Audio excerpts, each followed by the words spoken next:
राधे राधे। श्रीमद् भागवत गीता के छठे अध्याय ध्यान योग का 29वां श्लोक।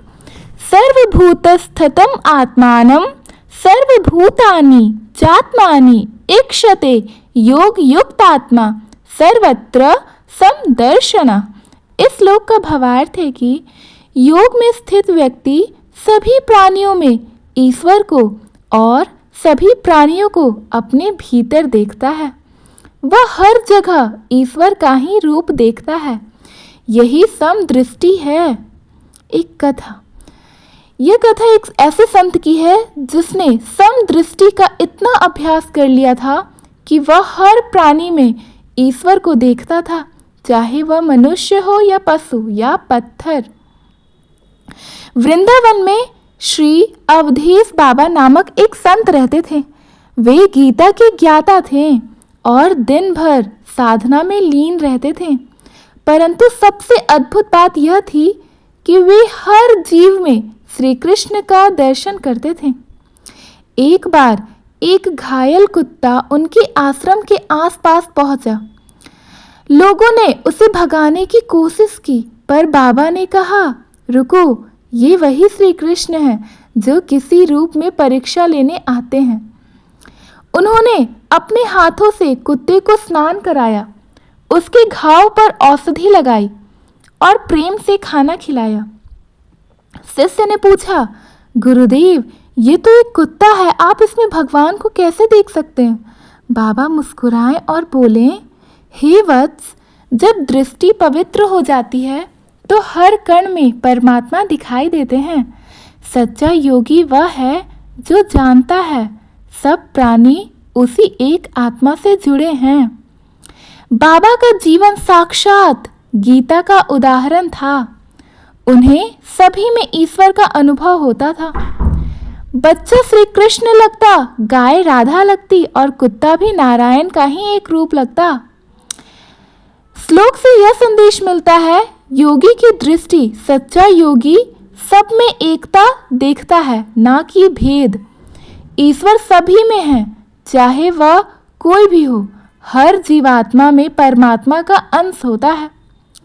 समदृष्टि का अभ्यास से हम दूसरों के प्रति दया, करुणा और प्रेम का भाव विकसित कर सकते हैं। सच्चा योग वही है जो सब में एक ही आत्मा को देखे, ना कोई उच्च नीच, ना भेदभाव, बस प्रेम, करुणा और एकत्व का भाव।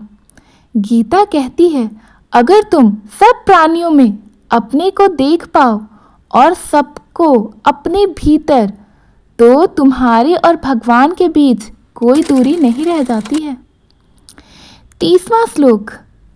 यो मा पश्यति सर्वत्र सर्वं च मयि पश्यति तस्याहं न प्रणश्यामि स च मे न प्रणश्यति। इस श्लोक का भावार्थ है कि भगवान श्री कृष्ण कहते हैं, जो साधक मुझे हर जगह देखता है और सब कुछ मुझ में ही देखता है, उसके लिए मैं कभी विलुप्त नहीं होता और वह मेरे लिए भी कभी विलुप्त नहीं होता।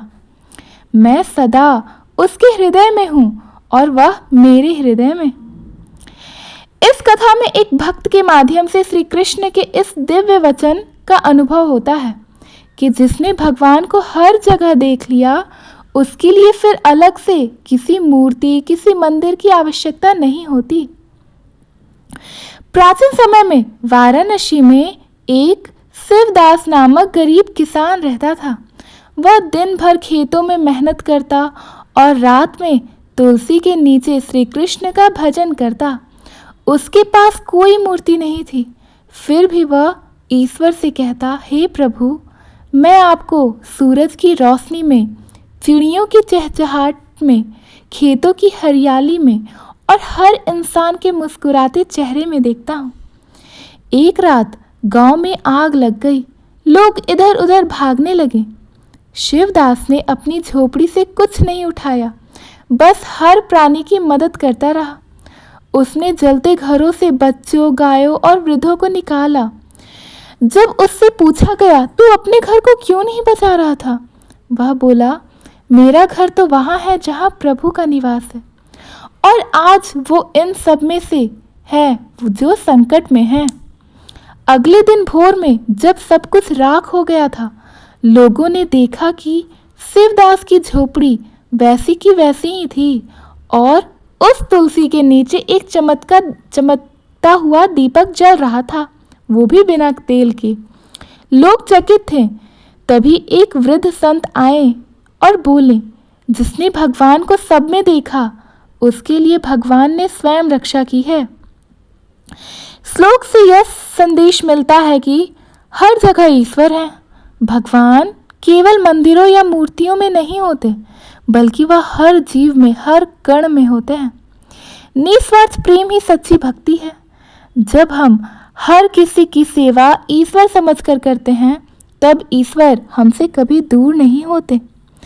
ईश्वर की अनुभूति दृष्टि में है। जो समदृष्टि रखता है वह हर जगह परमात्मा को देख सकता है, फिर चाहे वह निर्धन हो या समृद्ध। अगर आपको ये कथा स्पर्श कर गई हो तो इसे लाइक कीजिए, कमेंट कीजिए। मैं हर प्राणी में ईश्वर को देखता हूँ। और हमारे चैनल को सब्सक्राइब करना ना भूलें।